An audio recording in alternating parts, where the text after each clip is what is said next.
Shalom, salam damai sejahtera Bapak Ibu, Saudara dan Saudariku seiman.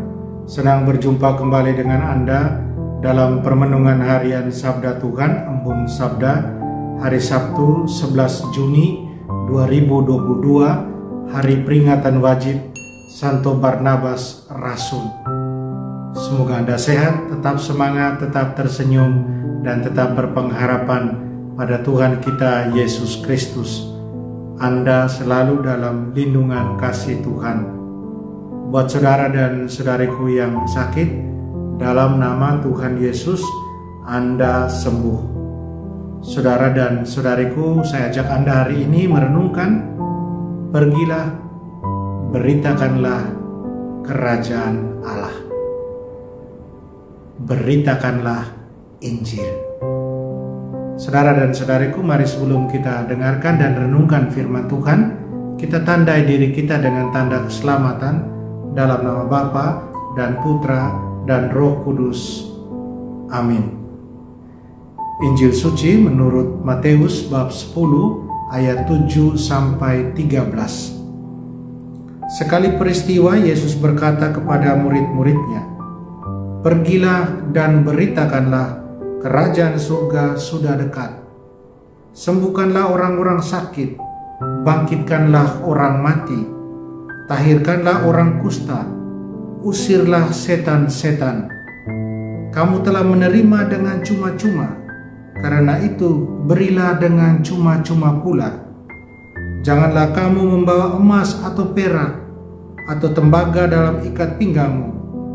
Janganlah kamu membawa bekal dalam perjalanan.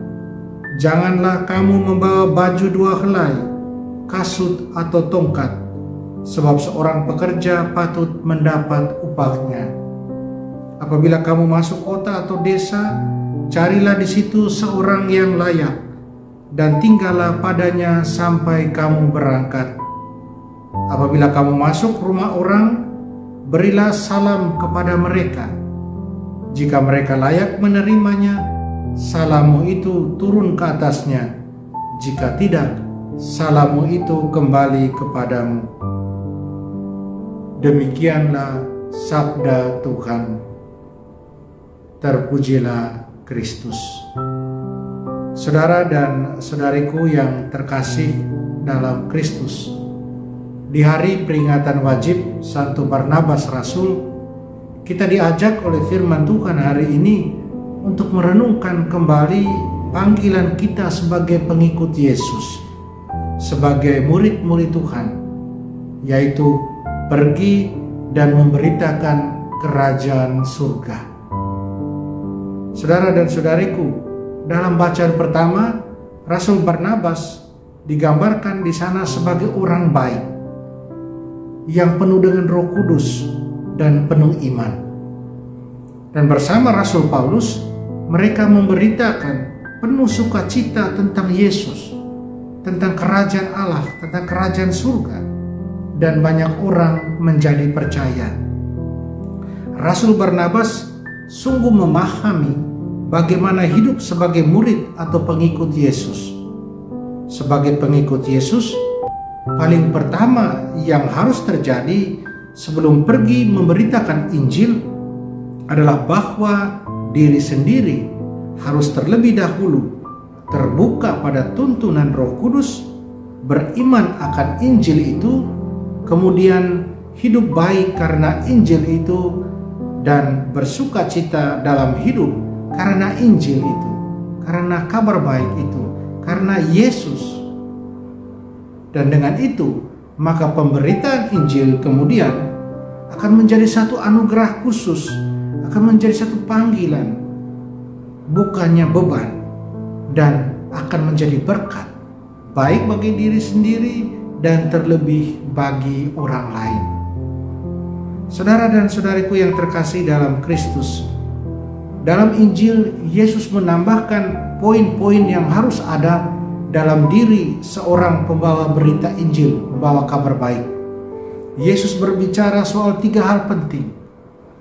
Pertama, sang pembawa kabar Injil harus membagikan firman Tuhan dengan cuma-cuma. Ini berarti bahwa firman Tuhan itu tidak bisa disamakan dengan sesuatu barang yang dijual. Firman Tuhan atau Injil harus dapat dinikmati oleh banyak orang. Dan barang siapa menerima Injil, tidak bisa tidak orang tersebut harus berbagi dengan orang lain tentang Injil itu dan dibagikan dengan sukacita. Kedua, seorang pembawa kabar baik, pembawa Injil harus punya iman teguh, sehingga dalam karya pemberitaan Injil benar-benar menaruh kepercayaan total pada Tuhan. Pembawa kabar Injil melakukan yang terbaik yang ada pada dirinya, dan Tuhan sendiri yang akan menyempurnakan. Itulah kepercayaan total. Dalam Injil Tuhan Yesus katakan, jangan bawa ini, jangan bawa itu.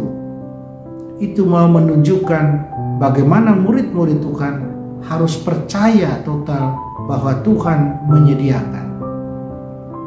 Ketiga, seorang pembawa Injil haruslah senantiasa membawa salam damai. Damai dan sukacita Injil harus sungguh menguasai pembawa kabar Injil, sehingga semua orang yang diberitakan tentang kabar Injil sungguh terinfeksi dengannya, dan kemudian percaya akan kasih karunia Allah dalam Injil.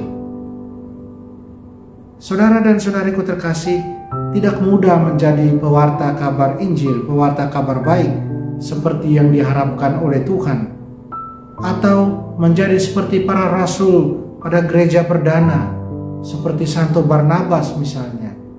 Dalam zaman ini tidak mudah, tapi bukan tidak mungkin. Kita pewarta Injil zaman ini, zaman sekarang, semua yang percaya pada Yesus, gereja suci ini harus tetap setia, harus terbuka pada tuntunan Roh Kudus dan benar-benar hidup dengan memberikan teladan iman. Pemberitaan yang demikian mendatangkan damai dan sukacita. Sanggupkah? Mampukah kita? Kenapa tidak? Mari kita teladani Santo Barnabas. Kita mohon doanya agar kita setia, agar kita teguh untuk terus pergi dan memberitakan kerajaan surga, kerajaan Allah itu. Pergi dan memberitakan Yesus Tuhan kita.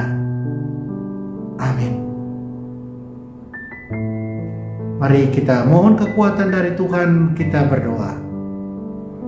Tuhan Yesus, terima kasih dan syukur atas karunia panggilan-Mu. Bantulah kami untuk terus setia dan berkomitmen dalam mewartakan kerajaan Allah, terutama lewat perilaku hidup kita setiap hari. Bantulah kami untuk terus terbuka pada tuntunan Roh Kudus. Amin. Mari kita mohon berkat Tuhan, Tuhan sertamu dan sertamu juga.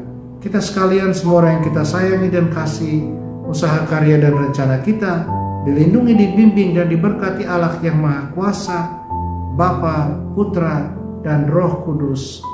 Amin. Saudara dan saudariku, jalanilah hari ini dengan senyum.